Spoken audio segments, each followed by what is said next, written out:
సామెతల గ్రంథం 12వ అధ్యాయం 5వ వచనంలో సజ్జనుల ఆలోచనలు ధర్మయుక్తములు, అవి వాళ్ళకు మేలు చేస్తాయి, ఇతరులకు కూడా మేలు చేస్తాయి. కానీ భక్తిహీనుల ఆలోచనలు మోసకరములు అని వాక్యం తెలియజేస్తోంది. అవును ప్రియులారా, సౌలు వల్ల భయంకరమైన నష్టం ఇజ్రాయేలు ప్రజలకు జరిగింది, యాజకుల కుటుంబానికి జరిగింది. అలాగే ఒక సాక్షిగా, ఒక దేవుని బిడ్డగా, ఒక రాజుగా కానీ, లేక దేవుడు అభిషేకించబడిన ఒక వ్యక్తిలా కానీ సౌలు నిలబడలేకపోయాడు.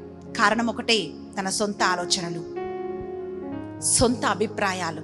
ఈరోజు అన్నిటిని కూడా ప్రభుకు సమర్పిస్తూ మనం ప్రార్థన చేద్దాం. ప్రభా, నా ఆలోచనలన్నిటిని చెరపట్టి నీ పాద సన్నిధిలోకి నేను సమర్పిస్తున్నాను ఆయన. నా అభిప్రాయాలన్నిటిని కూడా నీకు సమర్పిస్తున్నాం ప్రభా. మీరు ఆలోచన చెప్పండి, మీరు నన్ను నడిపించండి ప్రభా అని చెప్పి మనం ప్రార్థన చేద్దాం. సామెతల గ్రంథం 12:5 ప్రకారం ప్రియులారా, సజ్జనుల తలంపులు ఎప్పుడు కూడా ధర్మయుక్తమైనవి, అవి నీతిలోకి మనని, మేల్లోకి మనని అవి నడిపిస్తాయి. కళ్ళు